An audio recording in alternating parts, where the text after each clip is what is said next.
আসসালামু আলাইকুম তরিকুল ভাই। আমি জানি আপনি সবসময় ভালো আর ভালোর সাথেই, তাই নতুন করে জিজ্ঞাসা করলাম না কেমন আছেন। আমিও আলহামদুলিল্লাহ অনেক ভালো আছি। আমি মোহাম্মদ সিয়াম আহমেদ। আমার বাসা রাজশাহী নাওহাটা। এটা বিমানবন্দরের পাশেই অবস্থিত। যারা রাজশাহী থেকে আমার এই ঘটনাটা শুনছেন তারা আমার বাড়ির ঠিকানাটা অবশ্যই হয়তো জানতে পারেন। আর কথা না বাড়িয়ে আমি সরাসরি আমার ঘটনায় চলে যেতে চাই। ঘটনাটা আমি আমার নিজের বড় ভাইয়ের কাছ থেকে শুনেছি। এটা আমার বড় ভাইয়ের নিজের সাথেই ঘটে যাওয়া একটা ঘটনা। তিনি যেভাবে আমার কাছে বলেছে আমি ঠিক সেভাবেই আপনার কাছে লিখে পাঠাচ্ছি। ঘটনাটা 2015 সালের একটা ঘটনা। বলে রাখি, আমাদের এলাকার ভেতরে একটা নির্জন জায়গা আছে। আসলে ওইটাকে নির্জন জায়গা বলা ঠিক হবে না। রাস্তার পাশ দিয়েই একটা জায়গা, কিন্তু সন্ধ্যার পরে সেই রাস্তাটা কেউ ব্যবহার করে না। কেন ব্যবহার করে না এটা ঘটনাটা শুনলেই আপনারা বুঝতে পারবেন। আমাদের এলাকায় ঢুকতে হলে সেই রাস্তাটা ধরে যদি যাওয়া যায় তাহলে শর্টকাটে ঢুকে যাওয়া যায়। প্রায় 5 মিনিটের মতো রাস্তা বেঁচে যায়। মূলত সারাদিন মানুষ পায়ে হাঁটতে হলে ওই রাস্তাটাই ব্যবহার করে। আর সেই রাস্তার মাঝামাঝি অবস্থায় ছিল একটা বাগান। আসলে এটা ছিল একটা বেল বাগান, যেখানে প্রায় 8 থেকে 10টা বেল গাছ উপস্থিত ছিল। আর সবগুলোই জীবন্ত ছিল। যখন বেলের সময় হতো তখন ঝুমঝুমে বেল হতো, কিন্তু ভয়ে সে বেল গাছের কাছে গিয়ে কেউ বেল কুড়াতো না। এরও একটা কারণ আছে। এই কারণটা আমি আপনাকে এই ঘটনাটা সিলেক্টেড হলে পরে জানাবো। যাই হোক, এবার আসি মূল ঘটনায়। সেদিন প্রায় রাত 12টা বেজে গিয়েছিল। আমার ভাই আমাদের খালার বাড়ি থেকে নিজের বাড়িতে আসছিল, কিন্তু সে বাড়িতে আসার জন্য কোনো গাড়ি পাচ্ছিল না। তাই সে সিদ্ধান্ত নেয় বাজার থেকে হেঁটেই বাড়িতে আসবে। যেই ভাবা সেই কাজ। এখন আমার বড় ভাইয়ের ভাষায় বলছেন আমার বড় ভাই। আমি বাজার থেকে 4টা সিগারেট কিনে নিজের বাড়ির উদ্দেশ্যে হাঁটতে লাগলাম। আমি মনে মনে ভাবলাম, যদি বেলতলা দিয়ে যাই তাহলে প্রায় 10 মিনিটের মতো রাস্তা বেঁচে যাবে, আর যদি একটু ঘুরে যাই তাহলে অনেকখানি হেঁটে যেতে হবে। আমি তো কখনো ভূত পেতে বিশ্বাস করতাম না, যার কারণে আমি এসব কিছু মাথার ভেতরেও নিলাম। সিগারেটটা জ্বালিয়ে বেলতলার রাস্তা দিয়ে হেঁটে যাওয়ার সিদ্ধান্ত নিলাম, যদিও আমার সাথে কেউ ছিল না। চারপাশের দোকানপাট সব বন্ধ করে দিয়েছে। 2-1টা দোকান ছাড়া অন্য কোনো দোকান খোলা ছিল না। আমি নিজের মতো করে হাঁটতে লাগলাম। হঠাৎই আমি যখন বেলতলার কাছাকাছি এসে পৌঁছালাম, তখন অজানা এক কারণে আমার শরীরটা প্রচন্ড ভারী হয়ে গেল। রাতটা চাঁদনি রাত ছিল, একেবারে পুরোপুরি চাঁদনি রাত ছিল, যার কারণে আমার রাস্তা দেখতে কোনো অসুবিধা হচ্ছিল না। আমি যখনই সেই বেলতলার কাছাকাছি এসে পৌঁছাই তখন এমন কিছু আমার সাথে ঘটে যায় যার জন্য আমি কোনোদিনও কল্পনা করেছিলাম না। আমি বেলতলার পাশ দিয়ে যাওয়ার সময় টুক করে একটা শব্দ শুনতে পেলাম। আমি সাথে সাথে বেলতলার দিকে তাকালাম। আমি দেখতে পেলাম সেখানে একটা বেল পড়ল। যদিও আমি জানতাম এখানকার কোনো বেল গাছের নিচ থেকে কেউ বেল কুড়াতো না, তবে আমার ভেতরে এসব কোনো ভয় ছিল না। আমি ভাবলাম, এখন একটা বেল পড়ল, আমি যদি খুঁজতে যাই তাহলে একটা নয়, আরো বেশ কয়েকটা বেল পেতে পারে। আর এই বাগানের বেলগুলো অন্যান্য বেলের তুলনায় খুব সুস্বাদু ছিল। তাই আমি নিজের মোবাইলের ফ্ল্যাশ লাইটটা অন করে বেল খুঁজতে আরম্ভ করলাম। সামনের গাছটাতে গিয়ে আমি দেখতে পেলাম 2টা বেল পাশাপাশি পড়ে আছে। বেল দুটোকে হাতে তুলে নিলাম আর আরো চারপাশে লাইট মেরে খুঁজতে আরম্ভ করলাম, যদি আরো 2-1টা পাওয়া যায়। আমি লাইটের আলো অন্য একটা বেল গাছের গোড়ায় মারতেই যা দেখলাম এর জন্য আমি মোটেও প্রস্তুত ছিলাম না। আমি স্পষ্ট সেখানে দেখতে পেলাম একটা মানুষের মাথা পড়ে আছে। এটা দেখে আমি প্রচন্ড ভয় পেয়ে গেলাম। আর সবচেয়ে বেশি ভয় পেয়ে গেলাম যখন দেখলাম সেই মাথাটা আমার দিকে তাকিয়ে তার মুখটা অস্বাভাবিক বড় করে দাঁত বের করে হাসতে লাগলো। তার চোখ দুটো লাল টকটকে আগুনের ভাটার মতো জ্বলছিল। আমি এটা দেখে নিজের হাতের বেল্টগুলো ফেলে দিয়ে 2 পা পিছিয়ে গেলাম। আর গাছের ওপরে লাইট মারতেই যা দেখলাম এটা দেখে আরো বেশি ভয় পেয়ে গেলাম। আমি দেখতে পেলাম সেই বেলগাছের উপরে একটা মুন্ডহীন মানুষ দাঁড়িয়ে আছে, যার আকৃতি ছিল অনেক লম্বা। গাছের নিচের ডাল থেকে শুরু করে একেবারে মাথা পর্যন্ত তার শরীর ছড়ানো ছিল। এটা দেখে আমি প্রচন্ড ভয় পেয়ে গেলাম। মুখ দিয়ে কোনো সাউন্ড বের হচ্ছিল না, যদিও আমি ছিলাম রাস্তার একেবারে মাঝামাঝি অবস্থায়। এইখান থেকে সামনের দিকেও যদি যাই তবুও বেশ কিছু দূর যাওয়ার পরেও একটাও বাড়িঘর পাবো না।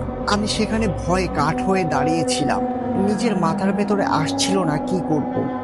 এমন সময় চারপাশ থেকে আমি আরো দুর্দান্ত শব্দ শুনতে পেলাম। শব্দগুলো শুনে আমি চারপাশে লাইট মেরে দেখতে আরম্ভ করলাম। আর লাইট মারতে আমি যা দেখতে পেলাম, এটা দেখার জন্য আমি আরো বেশি প্রস্তুত ছিলাম না। আমি স্পষ্ট লাইটের আলোতে দেখতে পেলাম বেল গাছের উপর থেকে আসলে কোনো বেল পড়ছে না, সেখান থেকে জীবন্ত মানুষের মাথা পড়ছে। আর যাদের চোখগুলো লাল টকটকে জ্বলছিল, মাথা ভর্তি চুল আর মুখে হালকা হালকা দাড়ি ছিল, যাদের মুখটা অস্বাভাবিক বড় আর দাঁতগুলো বড় বড় করে আমার দিকে তাকিয়ে হাসছিল। আর তাদের হাসির একটা অদ্ভুত শব্দ আসছিল আমার কানে। এসব দেখে আমি প্রচন্ড ভয় পেয়ে যাই আর নিজের সবকিছু ফেলে সেখান থেকে এক দৌড় লাগাই। জানি না কতখানি রাস্তা দৌড়ে পালিয়েছিলাম, তবে কোনো কিছুর সাথে হোঁচট খেয়ে আমি পড়ে গিয়েছিলাম, এটুকুনি আমার মনে ছিল। পরের দিন জ্ঞান ফিরতেই নিজেকে নিজের বাড়িতে আবিষ্কার করলাম। আমার ভাইয়ের মুখ থেকে এতটুকুনি আমরা শুনতে পেরেছিলাম। আর পরের দিন সকালে আমরা স্পষ্ট ভাইয়ের শরীরে অনেক আঁচড় দেখতে পেয়েছিলাম। মনে হচ্ছিল 2 আঙ্গুলের কোনো কিছু আমার ভাইয়ের পুরো শরীরটাকে আঁচড় কেটে গেছে, যা লাল টকটকে দাগে পরিণত হয়েছিল। কিছু কিছু ক্ষত থেকে রক্ত বের হচ্ছিল। এরপরে আমরা ভাইয়াকে একটা ভালো কবিরাজ দেখিয়েছিলাম। তারপরে প্রায় 10 দিন পর আমার ভাই পুরোপুরি সুস্থ হয়ে যায়। তবে আমার ভাইয়ের সাথে কিংবা আমার সাথে এরকম কোনো ঘটনা আর কোনোদিন ঘটেনি। আমাদের এলাকায় এই বেলতলাটা এখনো আছে, যদিও তার ভেতর থেকে 2টা বেলগাছ মরে গিয়েছে, কিন্তু বাদবাকি গাছগুলো এখনো জীবিত আছে। আর সেই জায়গাটা এখনো ঠিক আগের মতোই আছে। ওই জমিটা একটা খাস জমি, যার কারণে ওই জমির কোনো উত্তরাধিকারী নেই। আর এসব ঘটনার কারণে মানুষ ভয়ে ওই জমিটা দখলও করতে যায় না। এই বেলতলাকে নিয়ে আরো অনেক অনেক ঘটনা আছে, যেটা এই ঘটনাটা সিলেক্টেড হলে আমি পরবর্তীতে আপনার কাছে লিখে পাঠাবো। যদি এই ঘটনাটা সিলেক্টেড হয় তাহলে অবশ্যই আমাকে জানাবেন। তারপরে সিয়াম ভাই তার ফোন নাম্বার দিয়েছে আর তার ফেসবুক আইডি শেয়ার করেছেন। সিয়াম ভাইয়ের এই ঘটনাটা আমাদের ভয়ের বারান্দাতে সিলেক্টেড হয়েছে। আর আপনি দেরি না করে সময় বের করে আপনার পরবর্তী ঘটনাগুলোকে অবশ্যই লিখে পাঠান। এই ঘটনাটা আমার কাছে অনেক অনেক ভয়ঙ্কর লেগেছে। আসলেই ভাবলেই কেমন একটা লাগে। আমি একটা রাস্তা দিয়ে যাচ্ছি আর সেইখানে যদি আমি দেখতে পাই একটা কাটা মানুষের মাথা পড়ে আছে, তাহলে কেমনটা লাগবে। আমারও যদি লাইটের আলোতে দেখতে পাই বেলগাছের ওপর থেকে কিংবা কোনো গাছের ওপর থেকে জ্যান্ত মানুষের মাথা খসে খসে পড়ছে, তাহলে সেই সময়টা কেমন লাগবে। আমি তো এই জিনিসটা সহ্যই করতে পারবো না। আপনারা কি পারবেন এরকম পরিস্থিতির মোকাবেলা করতে? অবশ্যই আমাদেরকে কমেন্ট করে জানিয়ে দেবেন। কোথাও যাবেন না, চলে যাব আমাদের দ্বিতীয় ঘটনায়। তার আগে জানিয়ে রাখি, চাইলে আপনিও আমার কাছে ঘটনা লিখে পাঠাতে পারেন। ডেসক্রিপশন বক্সে দেওয়া ইমেল অ্যাড্রেসে আমার কাছে ঘটনা লিখে পাঠান। torikul01752@gmail.com লিখে পাঠিয়ে দিন আপনার সাথে ঘটে যাওয়া কিংবা আপনার জানাশোনা ভয়ঙ্কর সব ঘটনা। ঘটনাটা অবশ্যই বাংলায় লিখতে হবে। আর আমাদের এই ভয়ের বারান্দা ইউটিউব চ্যানেলটি সাবস্ক্রাইব করতে একেবারে ভুলে যাবেন না। সিয়াম ভাইয়ের এই ঘটনাটা কেমন লাগলো অবশ্যই আমাদের কমেন্ট করে জানান। চলে যাচ্ছি আমাদের দ্বিতীয় ঘটনায়। এই ঘটনাটাও অনেক ভয়ঙ্কর হতে চলেছে, তাই শেষ পর্যন্ত আপনাদের হয়তো পাশে পাবো। যদি না পাই তার জন্য আমি আগেই বিদায় নিচ্ছি। সবাই ভালো থাকবেন। আসসালামু আলাইকুম। আসসালামু আলাইকুম তরিকুল ভাই, কেমন আছেন? আশা করছি অনেক ভালো আছেন। আমিও অনেক ভালো আছি। আমার নাম রিফাত হোসেন। আমার বাড়ি একটি ছোট্ট গ্রামে, যার নাম চাঁদপুরা। ঘটনাটা আমার নিজের সাথে ঘটে যাওয়া। যদি এই ঘটনাটা সিলেক্টেড হয় তাহলে আমার কাছে থাকা আরো বেশ কয়েকটা ঘটনা আপনার কাছে লিখে পাঠাবো। যদি এই ঘটনাটা সিলেক্টেড হয় তাহলে এই ঘটনার পরবর্তী আরেকটা পার্ট আছে যেটা আপনার কাছে লিখে পাঠাবো। সময় স্বল্পতার কারণে পুরো ঘটনাটা আমি লিখে পাঠাতে পারলাম না, যার কারণে আমি আপনার কাছে আন্তরিকভাবে দুঃখিত। কথা না বাড়িয়ে আমি সরাসরি আমার ঘটনায় যেতে চাই। আমার বাড়ি এই গ্রামের একদম প্রান্তে, যেখানে খুব বেশি মানুষ থাকে না। চারপাশে ধান ক্ষেত, দূরে একটা বড় নদী আর গ্রামের পাশে বন। এমনই এক নিরিবিলি পরিবেশে আমি বেড়ে উঠেছি। আমাদের গ্রামটি পুরনো দিনের এবং এখানে অনেক পুরনো রীতিনীতি এবং বিশ্বাস অবিশ্বাস বিদ্যমান। গ্রামটা দেখতে যতটা শান্ত আর ততটাই ভয়ানক। বহু বছর আগে এখানে কিছু অদ্ভুত আতঙ্কজনক ঘটনা ঘটেছিল। মানুষ আজও সেই ঘটনার কথা মনে করলে শিউরে ওঠে। শৈশবে আমি এসব কাহিনী শুনে বিশ্বাস করতাম না, তবে আমি তখনও জানতাম না যে একদিন আমি নিজেই এমন একটা ঘটনার শিকার হব যা আমার সমস্ত বিশ্বাসকে পাল্টে দেবে। আমাদের বাড়ির ঠিকানাটা হলো চাঁদপুরা, পোস্ট অফিস বাবুরহাট, জেলা লক্ষ্মীপুর। এই গ্রামটি শহর থেকে বেশ কিছুটা দূরে। শহরের ব্যস্ত জীবন থেকে অনেক দূরে আমাদের এই গ্রামটা ছিল, কিন্তু এখানে যে রহস্য এবং ভয়ঙ্কর ইতিহাস লুকিয়ে আছে তা হয়তো শহরের কোনো মানুষ কোনোদিন কল্পনাও করতে পারবে না। সে দিনটি ছিল শীতের রাত, ডিসেম্বর মাসের প্রথমের দিকে, যখন গ্রামের এক অদ্ভুত নীরবতা নেমে আসে। সেই রাতে আমি আমার ঘরে বসে বই পড়ছিলাম। আমার বাবা মা দুজনেই শহরে গিয়েছিলেন আর বাড়িতে আমি একাই ছিলাম।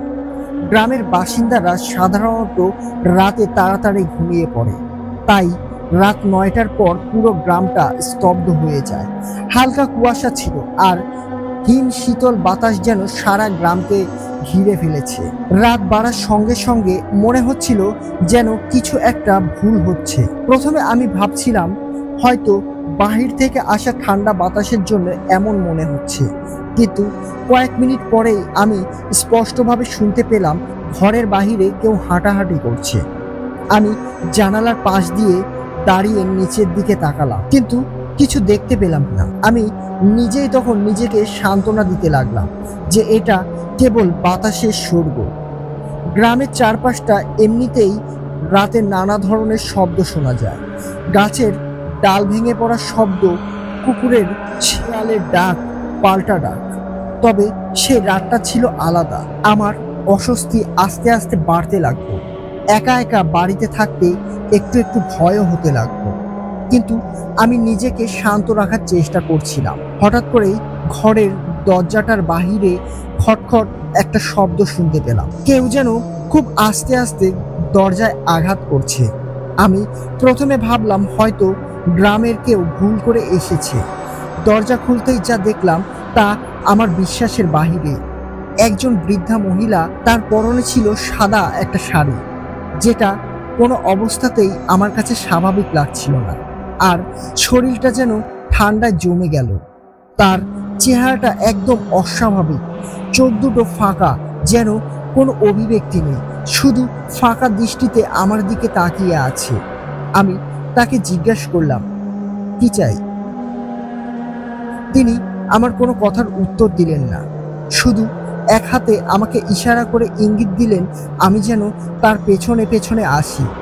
প্রথমে একটু ভয় পেলে কিছুটা কৌতূহল হলাম। তাকে অনুসরণ করতে শুরু করলাম, যেন তিনি আমাকে কোনো এক মন্ত্র বলে তার পেছনে পেছনে নিয়ে যাচ্ছে। তিনি ধীরে ধীরে আমাকে নিয়ে আমাদের বাড়ির পেছনের দিকে গেলেন।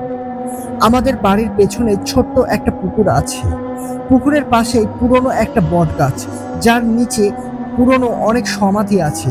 হঠাৎ করেই সে বৃদ্ধা মহিলাটা এক ঝটকায় অদৃশ্য হয়ে গেল। আমি হতভম্ব হয়ে চারপাশে তাকালাম, কিন্তু কেউ নেই। আমি দ্রুত বাড়িতে ফিরতে চেষ্টা করলাম।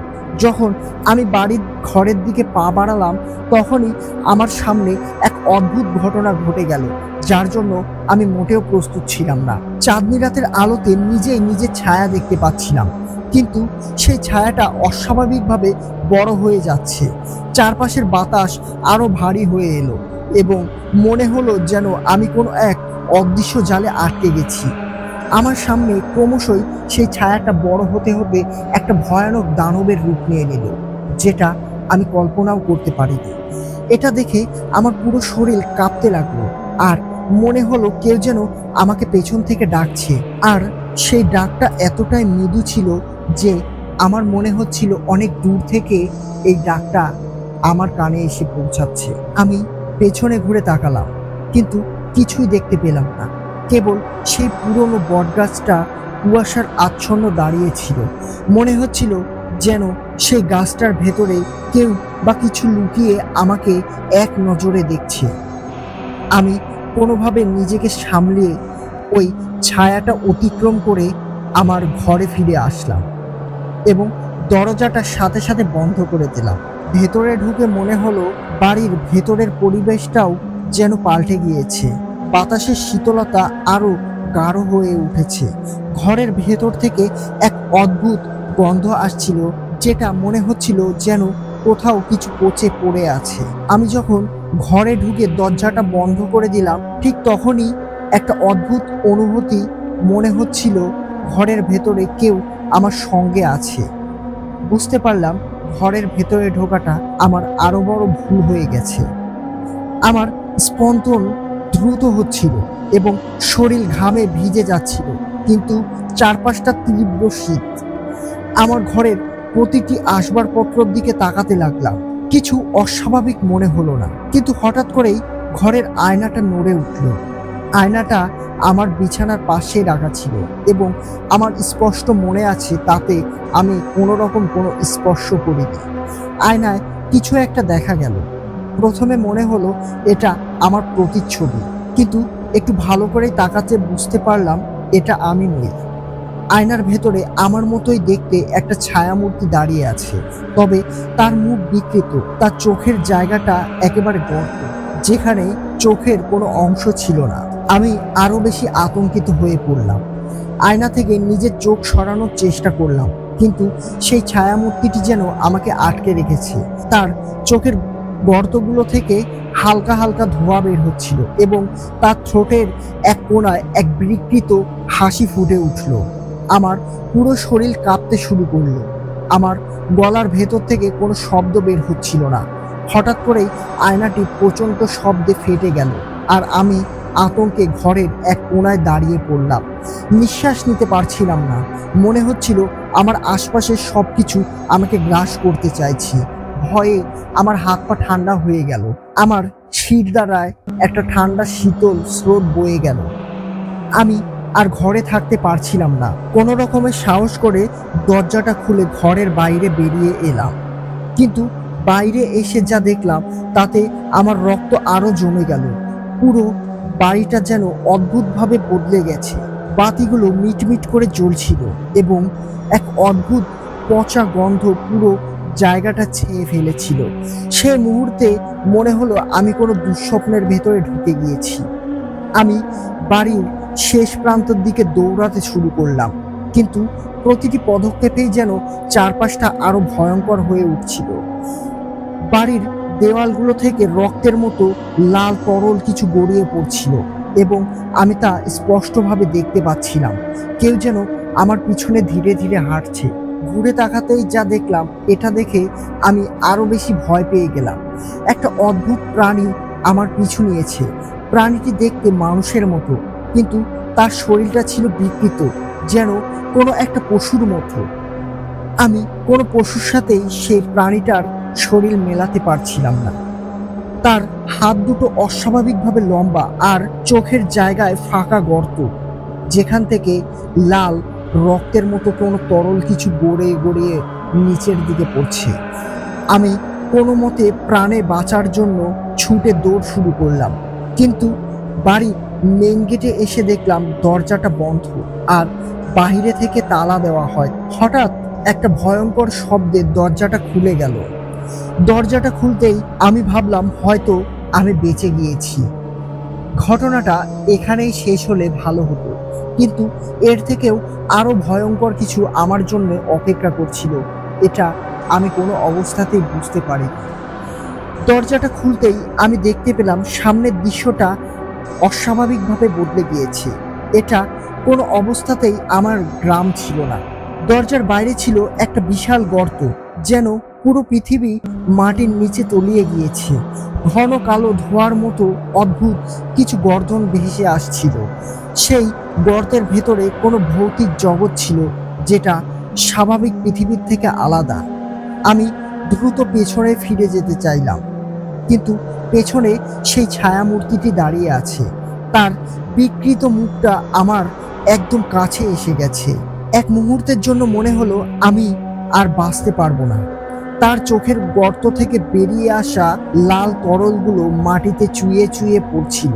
এটা দেখে আমার দেহের প্রতিটি অংশ শীতলতায় ভরে উঠল, আর মনে হলো যেন সমস্ত প্রাণশক্তি চুষে নিচ্ছিল।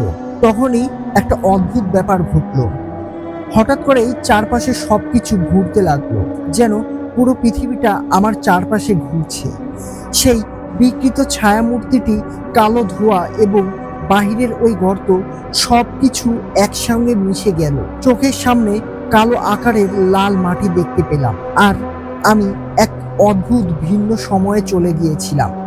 এই জায়গাটা যেন পুরো পৃথিবীর বাহিরে ছিল, যেখানে দিনের কোনো আলো নেই, শুধু একটা লাল আভা ছড়িয়ে আছে চারপাশে। মাটির কালো বাতাস, আর বাতাসে ছিল ঘন কালো ধোঁয়া। এখানে কোনো মানুষ ছিল না, শুধু দূর থেকে অদ্ভুত গর্জন শোনা যাচ্ছিল। চারপাশে পাথরের মতো শক্ত ধ্বংসাবশেষ, বড় বড় কালো গাছ, আর মাটির নিচে গভীর গর্ত দেখতে পেলাম। আমার নিজের শরীরকে সামলাতে পারছিলাম না। মনে হচ্ছিল আমি একটা মৃত্যুর জগতে এসে পৌঁছে গেছি, যেখানে কেউ নেই, শুধু ভয়ঙ্কর ছায়ামূর্তি আর অদ্ভুত কিছু প্রাণীর বসবাস। সেই গর্জনগুলো ক্রমাগত আমার দিকে এগিয়ে আসতে লাগলো। হঠাৎ করেই মাটির নিচ থেকে বিশাল একটা ছায়ামূর্তি উঠে এলো। তার শরীরটা যেন অন্ধকার দিয়ে তৈরি। তার চোখ দুটি ছিল লাল, আর সেই চোখগুলো আমাকে এক দৃষ্টিতে দেখছিল। আমি জানতাম যে এখান থেকে বাঁচা সম্ভব নয়, কিন্তু আমি পালানোর চেষ্টা করতে লাগলাম। সামনে কোনো নির্দিষ্ট রাস্তা না থাকায় আমি দৌড়াতে শুরু করলাম, কিন্তু প্রতিটি পদক্ষেপে মনে হচ্ছিল যেন মাটির নিচ থেকে কোনো অদৃশ্য শক্তি আমাকে টেনে ধরেছে, আর সেই অন্ধকারের ছায়ামূর্তিগুলো আমার পিছন ছাড়ছিল না। ছোটার গতি যতটাই বাড়ছিল, তারাও তত দ্রুত আমার দিকে এগিয়ে আসছিল। হঠাৎ করেই একটা জায়গায় এসে থেমে গেলাম। সামনে বিশাল একটা গভীর খাদ। সেই খাদ থেকে অদ্ভুত শীতল বাতাস বের হচ্ছিল। মাটির গভীর থেকে কর্কশ শব্দ শোনা যাচ্ছিল। আমি পেছনে ফিরে তাকালাম, দেখলাম সেই ছায়ামূর্তিগুলো আমাকে ঘিরে ফেলেছে।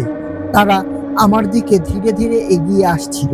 তাদের বিকৃত মুখে ছিল এক অদ্ভুত হাসি, যেন তারা আমাকে দেখে খুব আনন্দ পেয়েছে, আর এখনই আমাকে এইখান থেকে ফেলে মেরে ফেলতে চায়। আমি তখন বুঝতে পারলাম, হয় আমাকে এই গভীর খাদে ঝাঁপ দিতে হবে, নয়তো এই ছায়ামূর্তিগুলো আমাকে গ্রাস করবে। আমার সামনে কোনো বিকল্প ছিল না। আমি চোখ বন্ধ করে খাদে ঝাঁপ দিলাম। সেই মুহূর্তে আমার মনে হলো আমার শরীর ভেঙে চুরমার হয়ে যাচ্ছে। আমি চোখ খুলে দেখি আমি আমার নিজের ঘরের মেঝেতে শুয়ে আছি। শরীরটা কাঁপছে, আর নিঃশ্বাস নিতে পারছি না। মনে হলো যেন আমি একটা দুঃস্বপ্ন থেকে বের হয়ে এসেছি, কিন্তু সবকিছু এতটাই বাস্তব ছিল যে আমি কল্পনা করতে পারছিলাম না আসলে কি ঘটেছিল। আমি উঠতে চেষ্টা করলাম, কিন্তু শরীর দুর্বল হয়ে পড়েছে। চারপাশে তাকালাম, সবকিছুই ঠিক আছে। সেই আয়না, সেই ঘরের দেওয়াল, সবকিছুই স্বাভাবিক দেখাচ্ছে। আমার পড়ার টেবিলটাও ঠিক আগের মতোই আছে, কিন্তু আমার মন বলছে যা ঘটে গেল এতক্ষণ তা কোনো স্বপ্ন ছিল না। তবুও মনকে সান্ত্বনা দিতে লাগলাম। ভেবেছিলাম এটা কোনো স্বপ্ন ছিল, যার কারণে আমি এক গ্লাস পানি খেয়ে হাঁপ ছেড়ে বাঁচলাম। মনে মনে ভাবলাম হয়তো পড়তে পড়তে ঘুমিয়ে গিয়েছিলাম, যার কারণে এতক্ষণ ধরে এসব উল্টোপাল্টা স্বপ্ন দেখছিলাম। আমার ভোরটা যখন কাটলো, তখন আমি মেঝে থেকে উঠে এক গ্লাস পানি খেয়ে নিজের বিছানাতে আবার শুয়ে পড়লাম। এবং শোয়ার সাথে সাথেই আমি আমার ঘরের দরজায় বাহির থেকে খটখট করে নক করার আওয়াজ পেলাম। ভাবলাম হয়তো কেউ আমার ঘরের দরজার সামনে এসেছে। আমি ঘরের দরজা খুলতেই যা দেখলাম, এর জন্য আমি মোটেও প্রস্তুত ছিলাম না। আমি দেখলাম একটু আগে মানে যে বৃদ্ধ মহিলাটাকে আমি দেখেছিলাম, ঠিক সেই বৃদ্ধ মহিলাটাই আমার সামনে দাঁড়িয়ে আছে। এটা দেখে আমার আর বুঝতে বাকি রইল না এতক্ষণ যাবৎ আমার সাথে যে ঘটনাটা ঘটেছে সেটা আসলে বাস্তব ছিল। তখন সে মহিলাটা অদ্ভুত একটা হাসি দিয়ে আমাকে বলল, তুই আজকের মতো বেঁচে গিয়েছিস, কিন্তু মনে রাখিস আমি আবারও তোর কাছে ফিরে আসব, আমি আবারও তোর কাছে ফিরে আসব। এই কথাটা বলেই সে মহিলাটা চোখের সামনে থেকে একেবারে অদৃশ্য হয়ে গেল, যেটা আমি কল্পনাও করতে পেরেছিলাম না। এভাবে আমার চোখের সামনে থেকে কোনো কিছু উধাও হয়ে যাবে, এটা আমার জানা শোনার বাইরে ছিল। আমি অনেক ভয় পেয়ে গেলাম এবং জোরে একটা চিৎকার করে উঠলাম। আমার বাড়ির আশেপাশে 2-3টা বাড়িঘর ছিল। আমার চিৎকার শুনে বাড়ি থেকে কয়েকজন লোক বেরিয়ে এলো আর আমাকে জিজ্ঞাসা করলো কি হয়েছে। তখন তাদেরকে একটু আগে ঘটে যাওয়া পুরো ঘটনাটা আমি শেয়ার করলাম। সেই রাতটাতে আমার সাথে আমার পাশের বাড়ির এক ভাই ছিল, কিন্তু সারা রাত আমার কোনো ঘুম হয়েছিল না। আমি সারা রাতে এই একটাই জিনিস ভাবছিলাম, আমার সাথে এসব কি ঘটে গেল। এভাবেই পুরো রাতটা কাটিয়ে দিলাম। পরের দিন সকালবেলা বাবা মা বাড়িতে এলো। বাড়িতে আসতেই পুরো ঘটনাটা তাদের কাছে আমি বললাম। তারা আমাকে নিয়ে একটা কবিরাজের কাছে গেলেন। আর এই ঘটনার পর থেকে আমার প্রায় 10 দিনের মতো প্রচন্ড জ্বর ছিল আর আমি বিছানা থেকে উঠতে পারছিলাম না। ঘটনাটা এখানেই শেষ নয়, এরপরে আরো অনেক কিছু ঘটে গিয়েছে, যেটা এই ঘটনাটা সিলেক্টেড হলে আমি পরের সপ্তাহেতে আপনার কাছে লিখে পাঠাবো। ততদিনের জন্য ভালো থাকবেন, আর ঘটনাটা সিলেক্টেড হলে আমাকে অবশ্যই জানাবেন। হয়তো খুব ভালো মতো গুছিয়ে লিখতে পারিনি, তবে পরের ঘটনাটা অবশ্যই গুছিয়ে লেখার চেষ্টা করব। আজকের মতো বিদায় নিচ্ছি। আসসালামু আলাইকুম। আসসালামু আলাইকুম তরিকুল ভাই, কেমন আছেন? আশা করছি অনেক ভালো আছেন। আমিও অনেক ভালো আছি। আমি বেশ কিছুদিন ধরে আপনাদের ভয়ের বারান্দার এপিসোডগুলো শুনেছিলাম। বলা ভালো, আমি এখনো পর্যন্ত আপনাদের কোনো এপিসোডই মিস করিনি। তাই আমার কাছে থাকা একটা ঘটনা আপনার কাছে লিখে পাঠানোর জন্য মনস্থির করলাম। যদিও আমার নাম আর আপনার নামটা কিছুটা কাছাকাছি, তাই অনেক আগ্রহ নিয়ে আপনার কাছে ঘটনাটা লিখে পাঠালাম। যদি ভালো লাগে তাহলে পড়ে শোনালে খুবই খুশি হব। ভুল ত্রুটি ক্ষমা সুন্দর দৃষ্টিতে দেখবেন। হয়তো খুব ভালো মতো গুছিয়ে লিখতে পারিনি, তার জন্য আমি আগ থেকেই ক্ষমা প্রার্থনা করছি। আমার নাম আরিফুল ইসলাম, বয়স 27 বছর। আমি ঢাকা মিরপুরে থাকি। পেশায় আমি একজন ছোট্ট ব্যবসায়ী, বাবার সাথে এক ব্যবসার কাজে সাহায্য করি। তবে আজকে যে ঘটনাটা শেয়ার করতে যাচ্ছি সেটা এমন এক ভয়ঙ্কর অভিজ্ঞতা যা আমার জীবন এক ঝটকায় বদলে দিয়েছিল। আমি জানি অনেকেই হয়তো বিশ্বাস করবেন না, কিন্তু এই ঘটনাটি এতটাই বাস্তব যে আমি নিজে অনুভব করেছি প্রতিটি মুহূর্ত। এর ভেতরে কোনো মিথ্যা নেই। ঘটনাটা শুরু হয় আমার এক বন্ধু শামীমের কাছ থেকে। শামীম ছিল আমার ঘনিষ্ঠ বন্ধু। সে কুড়িগ্রামে থাকতো। হঠাৎই একদিন শামীম আমাকে ফোন করে বলল তার কাছে একটা পুরনো আংটি আছে, যেটা নাকি সে এক পুরনো বাড়ির ধ্বংসাবশেষ থেকে পেয়েছে। তার কথায় বুঝলাম সেই আংটিটি বেশ রহস্যজনক মনে করেছে এবং আমার সাথে শেয়ার করতে চায়, কারণ আমি এরকম পুরনো জিনিসের প্রতি একটু বেশি কৌতূহলী ছিলাম। সেদিনের পর থেকেই আমার জীবনের কাহিনী যেন বদলে গেল। শামীম আংটিটি নিয়ে খুব আগ্রহী ছিল। আমি তার কথায় উৎসাহিত হয়ে মিরপুর থেকে কুড়িগ্রামে রওনা দিলাম। যখন সেখানে পৌঁছালাম তখন রাত 7টা বাজে। শামীম আমাকে নিয়ে তার বাড়ির ঘরের ভেতরে ঢুকলো।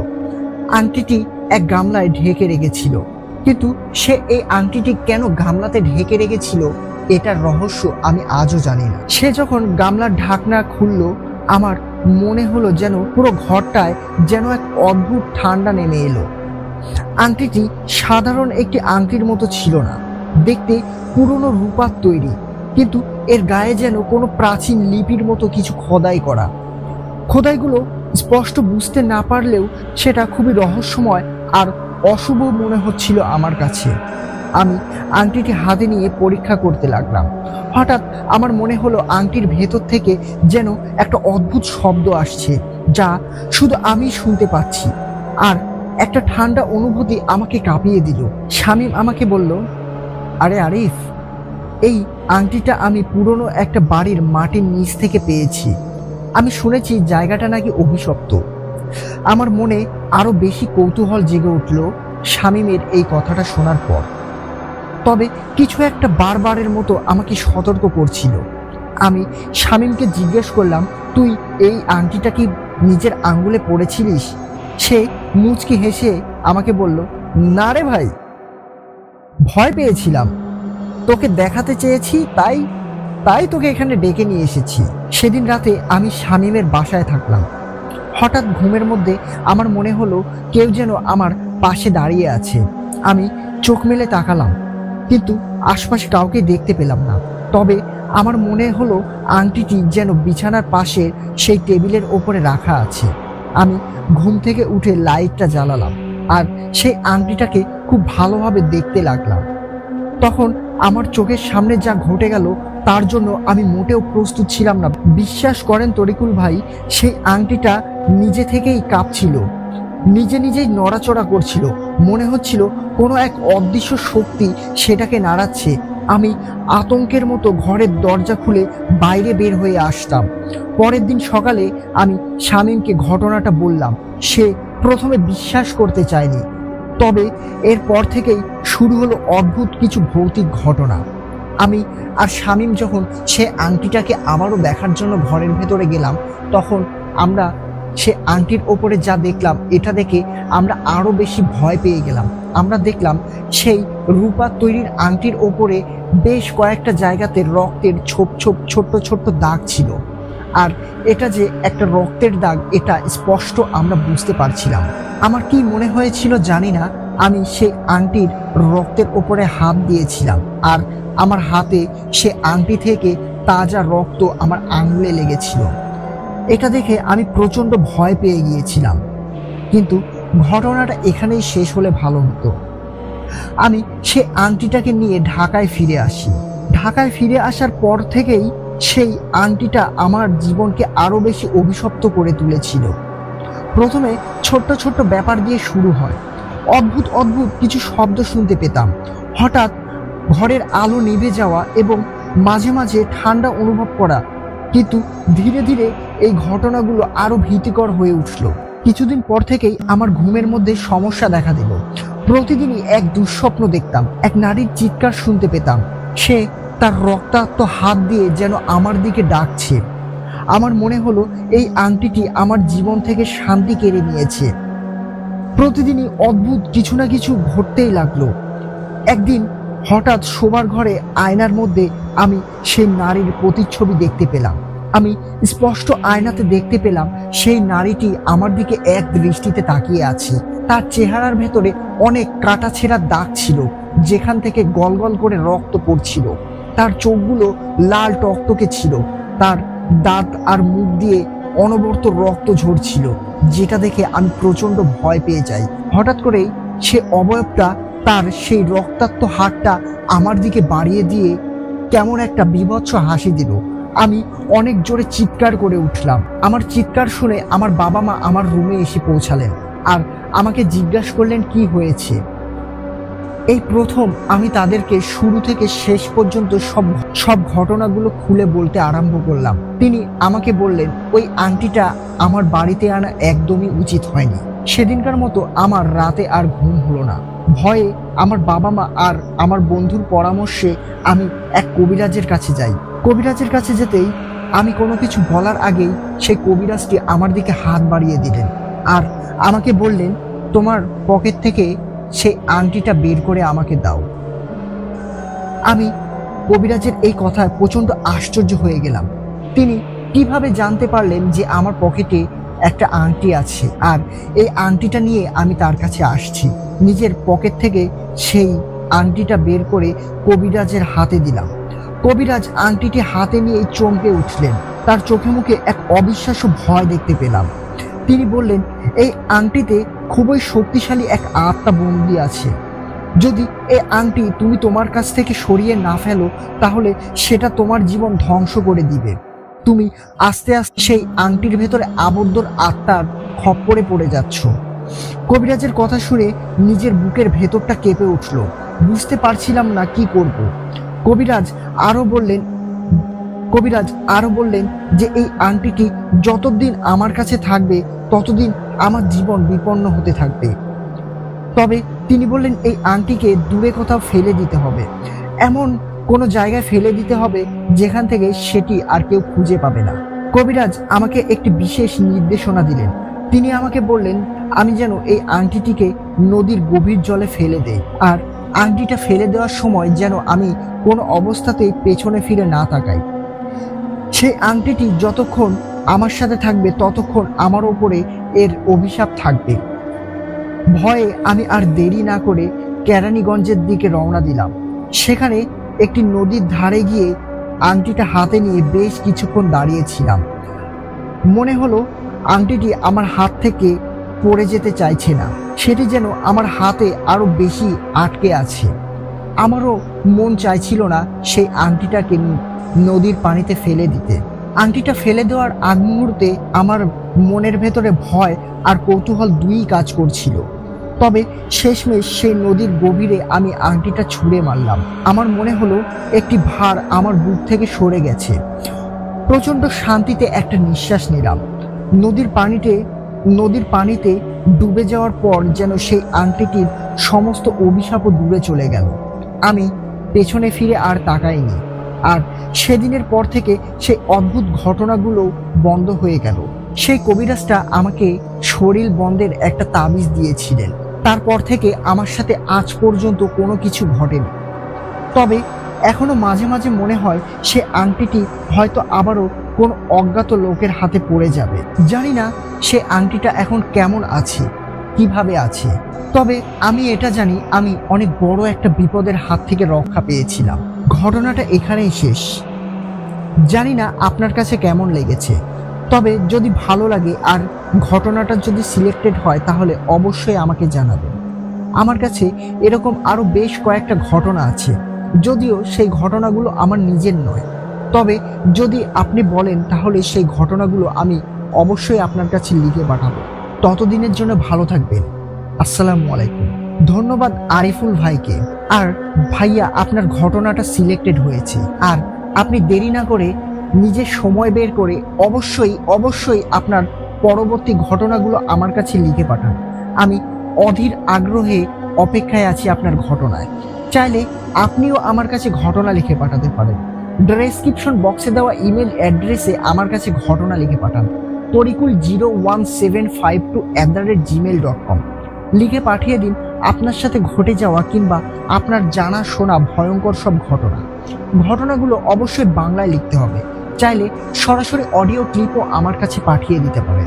আমাদের এই ছোট্ট চ্যানেলটি সাবস্ক্রাইব করে বেল আইকনটি অন করে রাখবেন, যাতে পরবর্তী ভিডিও আপলোডের সাথে সাথে আপনার কাছে নোটিফিকেশন চলে যায়। আপনারা ভালোবাসছেন, সেই সাহস নিয়ে আমরা এই ভয়ের বারান্দা ইউটিউব চ্যানেলটিকে আরো সামনের দিকে এগিয়ে নিয়ে যেতে চাই। তার জন্য আপনাদের সাপোর্ট দরকার। আরিফুল ভাইয়ের এই ঘটনাটি কেমন লাগলো অবশ্যই কমেন্ট করে আমাকে জানাবেন। আর আপনারা কমেন্ট করে আমাকে এও জানাবেন আপনারা কেমন ঘটনা শুনতে পছন্দ করেন। আমরা ঠিক সেই রকমই ঘটনা বেছে বেছে কালেক্ট করার চেষ্টা করব। চলে যাব আমাদের দ্বিতীয় ঘটনায়। কোথাও যাবেন না। আশা করছি এই ঘটনাটাও আপনাদের অনেক ভালো লাগবে। যেভাবে লেখা আছে আমি ঠিক সেভাবেই পড়ার চেষ্টা করছি। লিখেছেন, আসসালামু আলাইকুম তরিকুল ভাই, আমি মোহাম্মদ ফারুক ইসলাম। আশা করছি অনেক ভালো আছেন। আলহামদুলিল্লাহ, আমিও অনেক ভালো আছি। আমার বাসা পুঠিয়া চৌরাস্তা। যে ঘটনাটা আমি আপনার কাছে আজকে লিখে পাঠাচ্ছি এটা আমার নিজের সাথেই ঘটে যাওয়া। ঘটনাটা ঘটে 2015 কি 16 সালের কোনো এক শীতের রাতে। আমি একটা বিশেষ কাজের জন্য বাজারে গিয়েছিলাম। বাজার থেকে আমার বাড়ির রাস্তা ছিল প্রায় ঘন্টাখানেকের মতো। যদিও আমার বাসাটা একটু গ্রামের ভেতরে ছিল, কিন্তু আপনি আসলে বুঝতে পারবেন না এটা আদৌ গ্রাম কিনা। অনেক উন্নত একটা গ্রাম ছিল, পাকা রাস্তা, রোড লাইট সবকিছুই ছিল। আমাদের বাজার থেকে বাড়িতে যাওয়ার সময় একটা বিল পড়ে, আর ঘটনাটা এই বিলের ভেতরে আমার সাথে ঘটে যায়। আমি মোটেও কল্পনা করিনি যে আজকে আমার সাথে এরকম কিছু একটা ঘটে যাবে। আমি বাজারে নিজের কাজ শেষ করে বাড়িতে ফিরতে ফিরতে প্রায় রাত 12টা বেজে গিয়েছিল। আর শীতের রাত 12টা মানে অনেক রাত, বলা যায় এক প্রকার গভীর রাত। আমি সেখান থেকে বাড়িতে যাওয়ার কোনো গাড়ি ঘোড়া কিছুই পাচ্ছিলাম না, আর এটা সম্ভবও নয়। যদিও কোনো গাড়ি পেয়ে যেতাম, আমার এলাকাতে আমাকে ছাড়তে কোনো অবস্থাতেই যেত না। তাই একরকম বাধ্য হয়ে আমি একাই হেঁটে হেঁটে রওনা দিলাম নিজের বাড়ির উদ্দেশ্যে। রাতটা চাঁদনি রাত থাকলেও কুয়াশার কারণে আমি তেমন কিছু দেখতে পাচ্ছিলাম না। যদিও কুয়াশা খুব একটা বেশি ছিল না, তবুও দূরের জিনিস দেখতে একটু সমস্যাই হচ্ছিল। আর রাতের বেলা কুয়াশায় ঢাকা সেই চাঁদটাকে দেখতে আরো বেশি মনোমুগ্ধকর লাগছিল। এরকম একটা মনোমুগ্ধকর পরিবেশ ছিল যেটা আমি এর আগে কখনো দেখিনি। আমার ভেতরে বিন্দুমাত্র ভয়ের কোনো ছোপ ছিল না। আমি কল্পনাও করিনি যে আমার সাথে একটু পরে কি ঘটতে চলেছে। আমি নিজের মতো করে হেঁটে হেঁটে নিজের বাড়ির উদ্দেশ্যে যাচ্ছিলাম। আমি যখন সেই বিলের কাছাকাছি এলাম, আমি দেখলাম বিলের জমিগুলো একেবারে ফাঁকা পড়ে আছে, ধুধু মাঠ ছাড়া আর কিছুই নেই। সেখানে ধান চাষ করা হয়েছিল, আর এই সময়ে চাষিরা সব ধান কেটে বাড়িতে নিয়ে গিয়েছে। তাই এক প্রকার জনশূন্য এক মাঠ ছাড়া আমি সামনে আর কিছুই দেখতে পাচ্ছিলাম না। চারপাশটা বেশ মনোমুগ্ধকর পরিবেশ ছিল, আর এই মনোমুগ্ধকর পরিবেশের মধ্যেই ঘটে গেল এক ভয়ঙ্কর ঘটনা, যার জন্য আমি মোটেও প্রস্তুত ছিলাম না। হঠাৎ করেই আমি পেছন থেকে কালেমা শাহাদত পাঠ করার শব্দ শুনতে পেলাম। মনে হচ্ছিল শত শত মানুষ কালেমা শাহাদত পাঠ করতে করতে আমার পেছন পেছন আসছে। আমি ভয়ে ভয়ে পেছনে তাকালাম, আর পেছনে তাকাতেই যা দেখলাম এর জন্য আমি সারা জীবনও কল্পনা করেছিলাম না। বিশ্বাস করেন তরিকুল ভাই, আমি স্পষ্ট দেখতে পেলাম সেখান দিয়ে বেশ কয়েকটা লোক একটা লাশের খাটিয়া নিয়ে আসছে। কিন্তু অস্বাভাবিক হচ্ছে এটা, তারা কেউ মাটি দিয়ে হেঁটে আসছে না, মনে হচ্ছে মাটি থেকে 2-3 হাত ওপর দিয়ে ভেসে ভেসে আসছে। আমার পাশ দিয়ে সাই করে তারা এত স্পিডে চলে গেল যে আমার চোখের পলক ফেলার সাথে সাথে তারা আমার সামনে দিয়ে বেরিয়ে গেল। সেই লাশটার সাথে প্রায় শত শত লোকজন যাচ্ছিল। আমি বুঝতে পারলাম এগুলো আসলে মানুষ নয়। এর মধ্যেই হঠাৎ করে একজন আমার দিকে তাকালো, আর সে তাকাতেই আমার বুকের ভেতরটা ছ্যাদ করে উঠল। একেবারে ফ্যাকাশে সাদা ফটফটে একটা মুখ, তার ভেতরে চোখগুলো লাল টকটকে জ্বলছিল। আর এটা দেখে আমি প্রচন্ড ভয় পেয়ে গেলাম, কিন্তু গলা দিয়ে কোনো সাউন্ড বের হলো না। দলটি আমার চোখের সামনে দিয়ে এত জোরে চলে গেল যে আমি কিছুক্ষণের মধ্যেই তাদেরকে কুয়াশার চাদরে হারিয়ে ফেললাম। আমি কি দেখলাম এটা আমি নিজেকেও বিশ্বাস করাতে পারছিলাম না। আমি বুঝতেই পারলাম না যে এরকম কিছু একটা আমার সাথে ঘটে গেল। আমি ভয়ে সেখানেই দাঁড়িয়ে থাকলাম। জানি না কতক্ষণ দাঁড়িয়েছিলাম। এমন সময় একটা শব্দে আমি আবারও চমকে উঠলাম। পেছনে তাকিয়ে দেখি একটা ভ্যানওয়ালা আমাদের এলাকার দিকেই যাচ্ছে।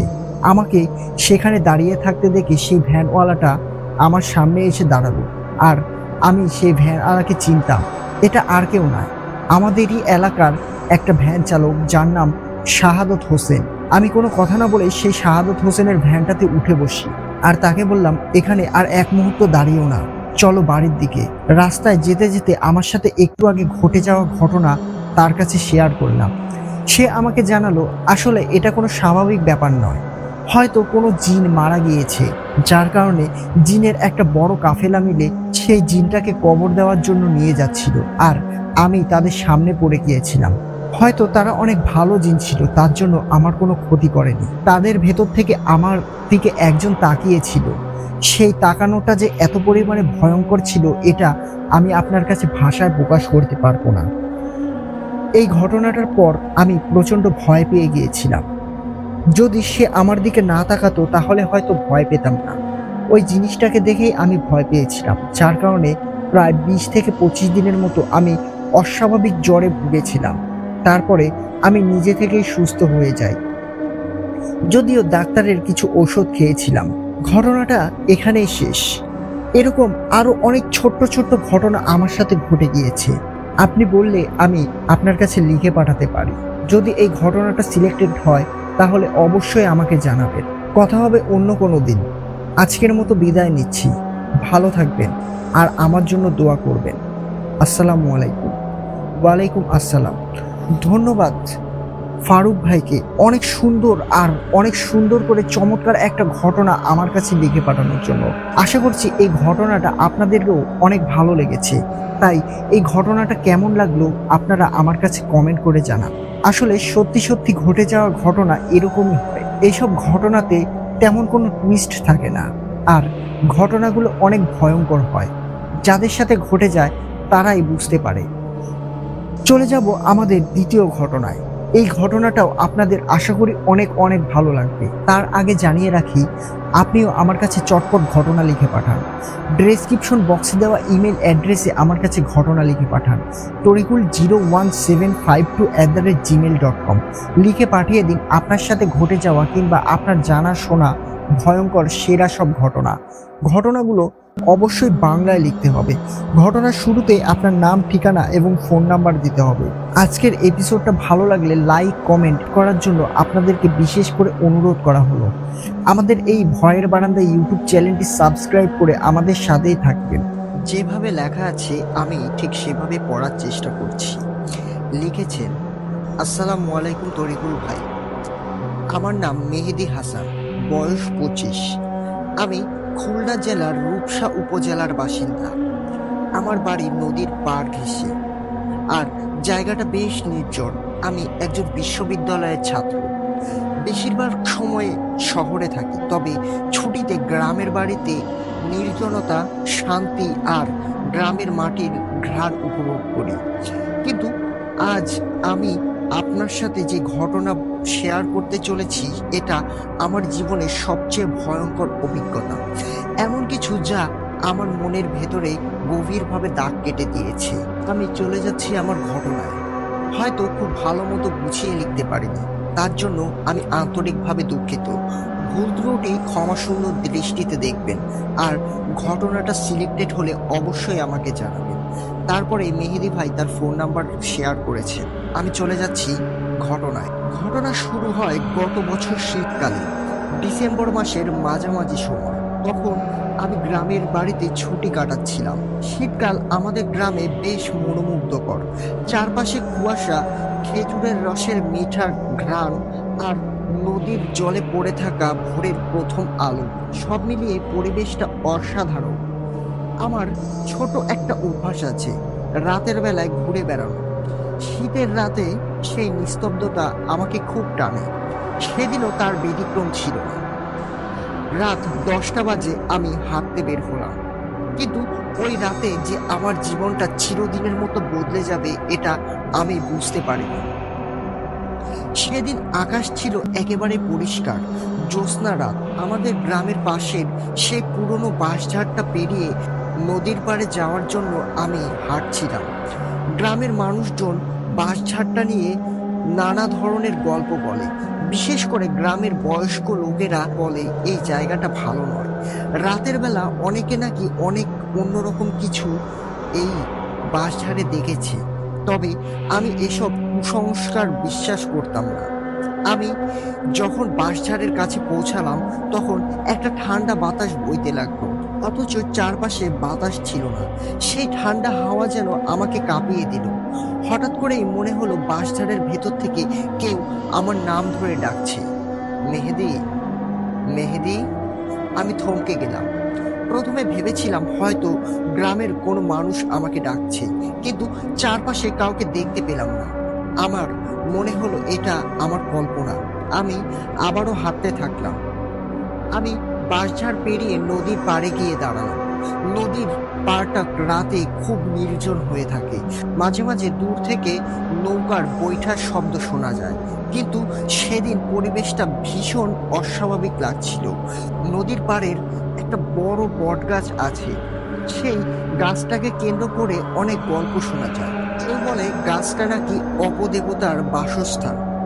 আমি নদীর ধারে বসেছিলাম, হঠাৎ দেখি নদীর ওপারে একটা আলো আমার দিকে আসছে। মনে হলো কেউ টর্চ লাইট নিয়ে হেঁটে আসছে, কিন্তু সমস্যাটা ছিল অন্য এক জায়গায়। আলোটা এক জায়গায় স্থির হয়ে দাঁড়িয়ে রইল, আর ধীরে ধীরে সেটা আকারে বড় হতে লাগলো। আমি অস্বস্তি অনুভব করলাম, মনে হলো যেন কিছু একটা আমার দিকে এগিয়ে আসছে। আমার গায়ে কাঁটা দিয়ে উঠলো। আমি সাহস করে উঠে দাঁড়ালাম, কিন্তু ঠিক তখনই এক ভয়ঙ্কর আওয়াজ শুনলাম। আওয়াজটা ছিল একাধিক মানুষ একসঙ্গে কান্না করার মতো। সেই কান্নার শব্দটা নদীর ওপার থেকে ভেসে আসছিল। আমি বুঝতে পারলাম এখানে থাকা ঠিক হবে না, তাই দ্রুত গ্রামে ফেরার জন্য রওনা হলাম। তবে বাসটারের কাছে এসেই আবারও সেই অদ্ভুত ঠান্ডা বাতাস আমাকে ঘিরে ধরল। এবার আমি স্পষ্ট শুনতে পেলাম কেউ আমার নাম ধরে ডাকছে। আমি থমকে গেলাম।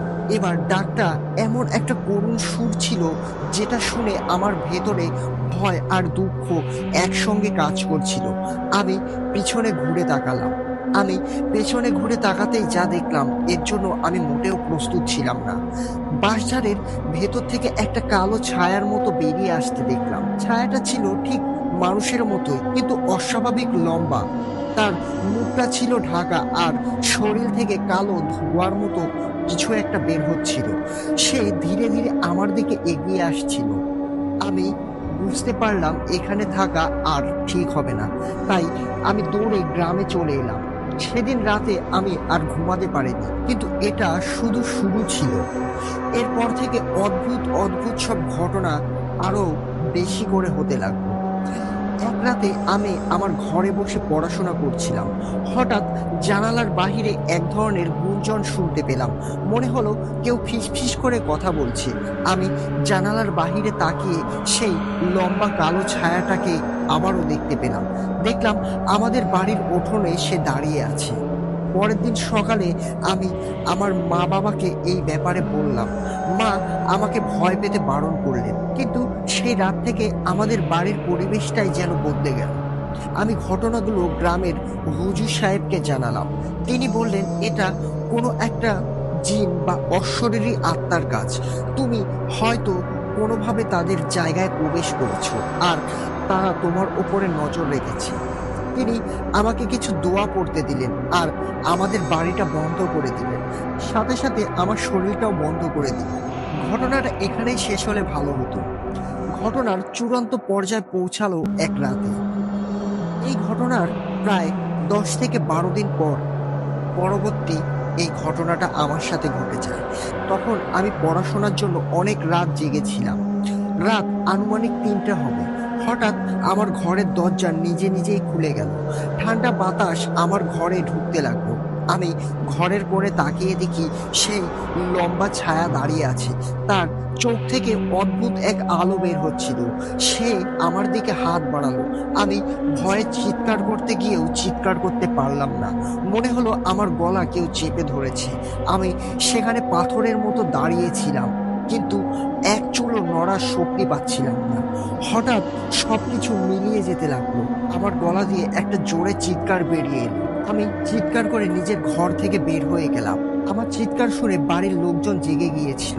তারা আমাকে জিজ্ঞাসা করলো কি হয়েছে। আমি পুরো ঘটনাটা তাদের কাছে বললাম। পরের দিন আমি ভোরবেলা গ্রামের মসজিদে গিয়ে ফজরের নামাজ পড়লাম। নামাজ শেষ করে বাড়িতে আসতে আমি প্রচন্ড জ্বরে কাতরাতে লাগলাম। এভাবে প্রায় 5 থেকে 7টা দিন আমার খুব জ্বর ছিল। তারপরে আমি গ্রামের বাহিরে চলে আসি। এরপর থেকে আমার সাথে আর কোনো ঘটনা ঘটেনি। আমি এখনো পর্যন্ত নিজের গ্রামে ফিরে যাইনি। আজ 1 বছর হয়ে গেছে, আমি এখনো সেই রাতের স্মৃতি ভুলতে পারিনি। আমার মনে হয় তারা এখনো আমাকে খুঁজে ফিরছে। আমি কখনো গ্রামে যাওয়ার সাহস করি না। জানি না আমি গ্রামে গেলে আমার সাথে কি ঘটবে। তবে যাই ঘটুক, আমি আপনার কাছে লিখে পাঠাবো। ততদিনের জন্য ভালো থাকবেন। আর আমার এই ঘটনাটা সিলেক্টেড হলে অবশ্যই আমাকে জানাবেন। কথা হবে অন্য কোনো দিন। আজকের মতো বিদায় নিচ্ছি। আসসালামু আলাইকুম। ওয়ালাইকুম আসসালাম। ধন্যবাদ মেহেদী ভাইকে তিনি অনেক সুন্দর করে চমৎকার একটা ঘটনা আমার কাছে লিখে পাঠিয়েছেন। আশা করছি পরবর্তীতে গ্রামে ফিরে এলে আপনার সাথে যাই ঘটুক সেটা অবশ্যই অবশ্যই আমার কাছে শেয়ার করবেন। আর আপনার এই ঘটনাটা সিলেক্টেড হয়েছে। চলে যাব আমাদের পরবর্তী ঘটনা। তার আগে জানিয়ে রাখি, চাইলে আপনিও আমার কাছে ঘটনা লিখে পাঠাতে পারেন। ডেসক্রিপশন বক্সে দেওয়া ইমেল অ্যাড্রেসে আমার কাছে ঘটনা লিখে পাঠান। torikul01752@gmail.com লিখে পাঠিয়ে দিন আপনার সাথে ঘটে যাওয়া কিংবা আপনার জানা শোনা ভয়ঙ্কর সব ঘটনা। ঘটনাটা অবশ্যই বাংলায় লিখতে হবে। আজকের ঘটনাগুলো ভালো লাগলে আপনাদের বন্ধুদের সাথে শেয়ার করতে একদমই ভুলবেন না। আমাদের এই ছোট্ট চ্যানেলটি সাবস্ক্রাইব করে আমাদের সাথেই জুড়ে থাকুন। চলে যাচ্ছি আমাদের পরবর্তী ঘটনায়। আসসালামু আলাইকুম তরিকুল ভাই। আমি জানি আপনি সবসময় ভালো আর ভালোর দলে, তাই নতুন করে জিজ্ঞাসা করলাম না কেমন আছে। আমার নাম মোহাম্মদ আবু তাহের, বয়স 23। আমি চট্টগ্রামের বাঁশখালী থানার খুদিয়া পাড়ায় থাকি। আমাদের গ্রামে একটা মসজিদের অভাব দীর্ঘদিনের। আমরা গ্রামবাসী মিলে অনেক চেষ্টার পর সম্প্রতি একটা মসজিদ তৈরি করেছি, আর তার নাম রাখা হয়েছে নূরে মসজিদ। প্রথম দিকে আমরা সবাই খুশি ছিলাম, কিন্তু কিছু অদ্ভুত আর ভয়ঙ্কর ঘটনার পর থেকে সেই মসজিদে রাতের বেলায় যেন এক রহস্যময় স্থানে পরিণত হলো। আজ আপনার কাছে আমি সেই ঘটনাই বলবো, যা আমি নিজে দেখেছি আর কয়েকজন সাক্ষী রয়েছে। হয়তো খুব ভালো মতো বুঝিয়ে লিখতে পারিনি, তার জন্য আমি আগে থেকেই ক্ষমা প্রার্থনা করছি। আশা করছি একটু বুঝে নিয়ে পড়বেন, আর ঘটনাটা সিলেক্টেড হলে অবশ্যই আমাকে জানাবেন। তারপরে তিনি লিখছেন, খুদিয়াপাড়ার মানুষ দীর্ঘদিন ধরে একটা মসজিদ নির্মাণের স্বপ্ন দেখছিল। জায়গা কেনার জন্য গ্রামের সবাই যার যার সাধ্যমতো টাকা দিয়েছিল।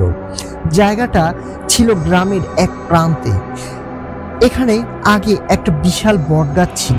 গাছটা কেটে জায়গা পরিষ্কার করার সময় গ্রামের লোকজন, বিশেষ করে বয়স্ক লোকজন, হুজুর মিয়া চাচা বলেছিলেন এই জায়গাটা শুভ নয়, এখানে কিছু আছে, সবাই একটু সাবধানে থেকো। তবে আমরা গ্রামের তরুণরা বিষয়টা তেমন পাত্তা দেইনি। আমাদের কাছে এসব ছিল পুরনো কুসংস্কার। গাছটা কেটে জায়গা পরিষ্কার করলাম আমরা কয়েকজন যুবক মিলেই, এবং মসজিদের কাজ শুরু হয়ে গেল। 3 মাসের মধ্যেই মসজিদ তৈরি হয়ে গেল।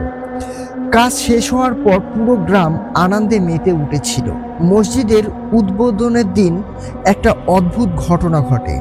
সেদিন পুরো গ্রাম মসজিদের প্রথম আজান শুনতে জড়ো হয়েছিল। সময়টা ছিল ভর দুপুর বেলা, একেবারে জোহরের আজানের সময়। আজানের পরপরে একজন অচেনা বৃদ্ধ মসজিদের দিকে এগিয়ে এলেন। তার পরনে ছিল মলিন কাপড়, চোখ দুটো ছিল লালচে, আর চেহারাটা কেমন এক অদ্ভুত রহস্যময়। তিনি মসজিদের ভেতরে ঢুকলেন না, দরজার সামনে দাঁড়িয়ে থাকতেন।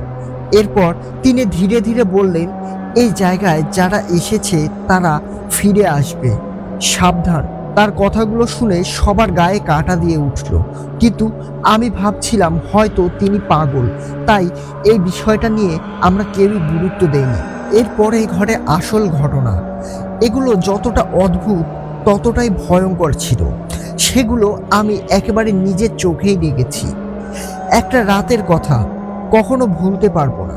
তখন আমার রাতের বেলা তাহাজ্জুদ পড়ার অভ্যাস তৈরি হয়ে গিয়েছিল। আমি সেদিনও তাহাজ্জুদ নামাজ পড়ার জন্য মসজিদে যাওয়ার পরিকল্পনা করলাম। সেই রাতটি ছিল পুরো চাঁদনি রাত। চারদিকে খুব ভালোভাবে দেখা যাচ্ছিল, আর চারদিকটা কেমন একটা ভয়ঙ্কর নীরবতায় নেমে এসেছিল। সময়টা ছিল রাত 1:30 কিংবা তার বেশি হবে। গ্রামের লোকজন তখন ঘুমিয়ে আছে। আমি অজু করে মসজিদের দিকে রওনা দিলাম।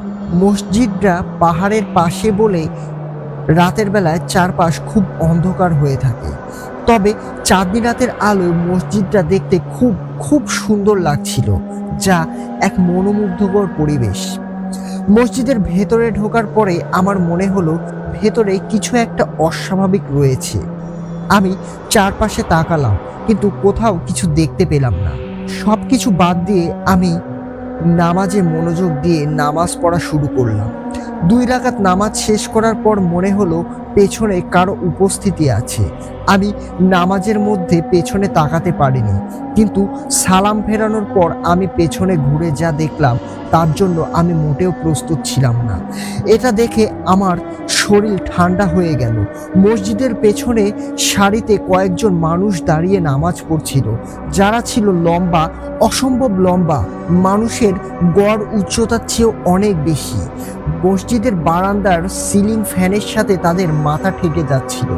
শরীরে সাদা আলখাল্লা পরা, কিন্তু তাদের মুখগুলো স্পষ্ট দেখা যাচ্ছিল না। মনে হচ্ছিল যেন কুয়াশার মধ্যে ঢাকা। তারা একসাথে নামাজ পড়ছিল। তাদের কণ্ঠে তেলাওয়াতের সুর ভেসে আসছিল, যা এতটা সুন্দর যে শুনতে মনে হচ্ছিল আমি অন্য কোনো জগতে আছি। আমি সেখানে মন্ত্রমুগ্ধর মতো দাঁড়িয়েছিলাম, নিজের চোখকে বিশ্বাস করতে পারছিলাম না। সেখান থেকে দৌড়ে পালাবো এরকম কিছু আমার মাথার ভেতরে আসেনি। আমি সেখানে শক্ত কাঠের মতো দাঁড়িয়েছিলাম। হঠাৎ করেই একটা বিকট শব্দে সব কিছু মিলিয়ে যেতে লাগলো। আমি সেখান থেকে এক পাও নড়তে পারছিলাম না। মনে হচ্ছিল আমি জমে গেছি। কিছুক্ষণ পরেই তারা ধীরে ধীরে মিলিয়ে গেল, মসজিদের দেয়াল ভেদ করে চলে গেল কোথাও। আমি সেখান থেকে আর বাড়ি ফেরার সাহস পাচ্ছিলাম না। তবুও অনেক কষ্টে বাড়িতে ফিরে আমার সেই রাত আর কোনো ঘুম হলো না।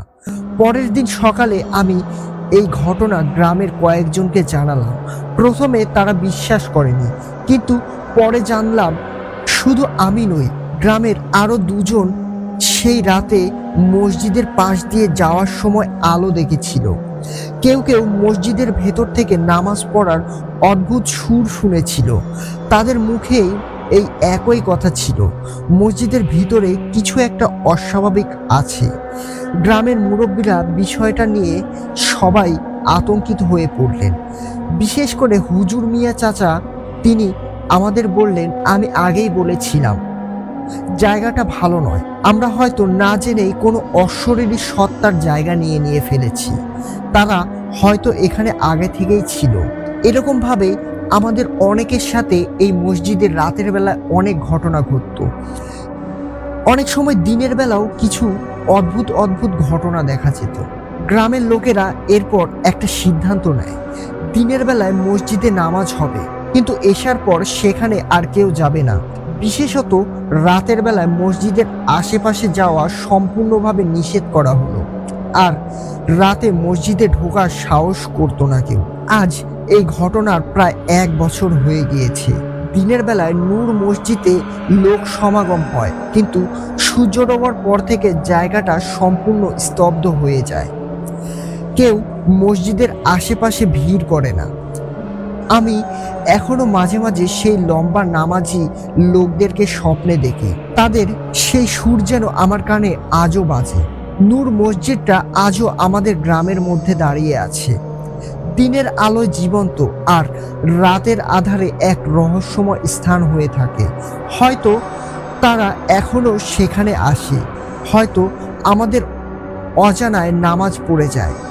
তাদের অস্তিত্ব হয়তো আমাদের সাথে মিশে আছে। ঘটনাটা এখানেই শেষ নয়। এরপরও এই মসজিদ নিয়ে একটা ভয়ঙ্কর ঘটনা আছে, যেটা এই ঘটনাটা সিলেক্টেড হলে আমি আপনার কাছে লিখে পাঠাবো। অনেক দিন আগেই আমাদের এই মসজিদে একটা জামাত এসেছিল, আর এই ঘটনাটা সেই জামাতের লোকেদের সাথেই ঘটে যায়। যদি এই ঘটনাটা সিলেক্টেড হয় তাহলে অবশ্যই আমাকে জানাবেন। তাহলে আমি সময় করে আমার সেই পরবর্তী ঘটনাটা আপনার কাছে লিখে পাঠাবো। জানি না ঘটনাটা কতটা ভয়ঙ্কর ছিল, তবে আমার কাছে অনেক ভয়ঙ্কর লেগেছে, তাই আপনার কাছে আমি লিখে পাঠালাম। সবাই ভালো থাকবেন। আজকের মতো বিদায় নিচ্ছি। আসসালামু আলাইকুম। ওয়ালাইকুম আসসালাম। ধন্যবাদ আবু তাহের ভাইকে, তিনি অনেক সুন্দর করে এই ঘটনাটা আমার কাছে লিখে পাঠিয়েছেন। আশা করছি এই ঘটনাটা আপনাদেরও অনেক ভালো লেগেছে। যদি আজকের এপিসোডটা আপনাদের ভালো লাগে তাহলে লাইক কমেন্ট করে আপনাদের বন্ধুদের সাথে শেয়ার করতে একেবারেই ভুলবেন না।